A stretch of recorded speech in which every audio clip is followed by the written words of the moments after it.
If you missed any of the Black Friday or Cyber Monday sales for this season, no worries. There's still some deals out there that you can still claim. But in this video, instead of telling you what you could buy, I'm going to share with you what I actually bought myself. Some of these items you're going to want, and fortunately they're still on sale, while others you want to add to your wish list for the next Black Friday sale because they often go on sale for those special times. So whether you have $100 budget or $1,000 budget for the next year, you're going to find some gems in this video for your shopping season. Trust me, I didn't even expect to purchase the last item of this list, but it did become one of my favorite purchases, maybe of all time. The stuff that I ended up getting are meant to help me out as a content creator as I continue to work as a full-time nurse. So that's the kind of mindset of why I bought a couple of these items here. Like Jiyun's Molus G200 light. When I first started YouTube, I had to spend lots of money for lights, like $700, not even including the diffuser box. But nowadays, powerful lights are becoming more affordable to the everyday creator.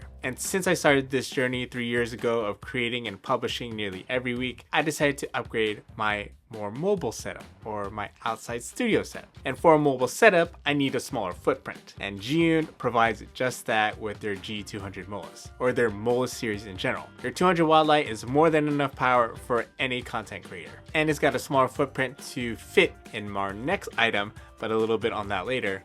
But generally, I'm using this light for YouTube for something like A-roll or B-roll. And although I was looking at their more powerful light, their G300, that can actually boost up to 500 watts of light, it was out of my budget. I ended up purchasing the G200 for $319 from $379. Generally, if you're looking for a key light, 100 watt lights are good enough, but I decided to just boost up a little bit more in case I need a little bit more light to compete with the sun. Not as powerful as the sun, but we're working our way there. The G200 is a bicolor light, but most of the time I just see myself using at 5500 Kelvin for that daylight look. But at least it's nice to know that I have that option to put it at the warmer side to 2600 and bring it up to the cool side of, I think, 9500. It'll be on the screen if I get it wrong. The specs didn't really matter as much to me. I just needed a brighter light, and I also needed to fit in a backpack or carry-on suitcase. And fortunately it does. And since I upgraded my mobile setup, I also want a dedicated bag or carrying case for this lighting setup as well. I was inspired by the photo video YouTubers Sydney Deongzin and Chris Brockhurst, and I decided to get a single case for all my lights and stands, and I landed with the Nanook 988 or 988.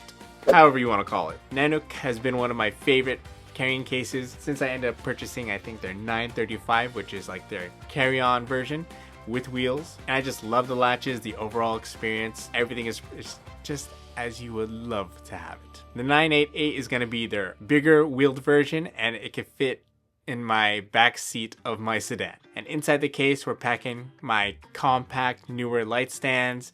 I got an Amaranth 300C, the new G200, Jiyun's C200 tube light, and I was also able to fit Jiyun's X60 RGB light. And because I was being a little cheeky, I was also able to fit a light modifier, the Aperture Light Dome 3. But I'm currently using it for this video, but it's nice to know that I could have just compressed the case just a little bit more. This was originally for $584, which was whoo! But fortunately, I got it for $292. I don't know if it's on sale right now. If you're not able to get it at that price right now or any of their other cases, just know that they do frequently have their Nanook cases on sale throughout the year on B&H. So be on the lookout for that, or definitely have this case in your wish list when it comes to Black Friday for next year. But if you're not interested in any of this big gear, don't worry, I got two small accessories I know you'll appreciate. First one being cord bags. I think that's how you pronounce them, or I don't think you say card bags. Anyway, I was looking for well-made pouches that I could use to carry some more heavier gear, but also carry my other things that I would need on a set, most likely this set, and stay organized without having to take bins and stuff. So pouches were the way that I wanted to go. So things for like my audio kit, maybe some rigging items for arms and clamps, maybe some live streaming stuff, because I may not do it all the time, but when I do, I just want a kit that I can just pick up and go. I landed with cord bags because I've been seeing them all around Instagram and I saw them out NAB and I just decided to try them myself. These bags are compact, premium, and they're quite durable. I ended up getting the small and medium ones to fit my Husky tool bench, but also they're able to fit in my Nanook 988 case, or maybe even my 935 case, or my backpack. Generally, when I take them out, they're just going to be storing my cables or my audio kit. As an alternative to this case, people have suggested things like clear makeup bags, but sometimes those things end up breaking apart pretty easy since they're not made of YKK zippers and they're not meant for those heavier objects. All I know is these were way better than the Ziploc bags that I was trying to use and trying to save some money. These pouches were aimed more at cinematographers, DPs, and other videographers in general who just carry lots of gear and need to be organized on set. You'd be able to take a pouch and go. Personally, I just use them as alternatives to organizing bins, but I just love them for being able to just take what I need and move around to the living room or pack them up and go to church. And they're just pretty easy for me to use. It's uniform, and I love that you're able to stick on your own labels. I would like to get the Velcro ones, but I just decided to use their right-on tags. The amount of money that it cost me for 4 small bags and 4 medium bags as well as the tabs came out to $249.18, which would normally cost this amount. For the next item though, I did feel like I was taking a little bit of a risk since I was trying something new from a brand that I didn't expect that much from. And that's the Neewer 99 watt hour V-mount battery. Neewer is usually a brand that I associate with getting like cheaper modifiers for your lights or getting stands for a decent price. But when I saw that they started getting into things like batteries, like things like a V-mount, then I started to question how good could it really get? You see, I'm currently using the Sony FX30 paired with the Cine rig from Camera Foundry made by Caleb Pike, and that uses a V-mount system. Up to this point, I've been using small rigs, more compact V-mount batteries, 99 watt hours, and it's been great. It's lovely. I've been loving it. But the thing is, it's kind of hard to recommend to other people who don't have that kind of budget, and I would like to also have another kind of battery like that, but I'm also running out of that budget. So Neewer, I wanted to see what they got. I'm happy to report after 1 to 2 weeks of using it, it does give the same amount of value that the small rig has for a more affordable price. It's got the same similar points with the DC cable, the USB cable, or at least the USB-C port, the USB port. I'm able to charge through USB-C, so I don't have to charge with a D-Tap battery charger, one less charger to have. And in general, when I'm shooting video, instead of using Sony Z batteries, which I get it, I would love to have a minimal setup as well, I'm able to replace 6 Sony Z batteries with one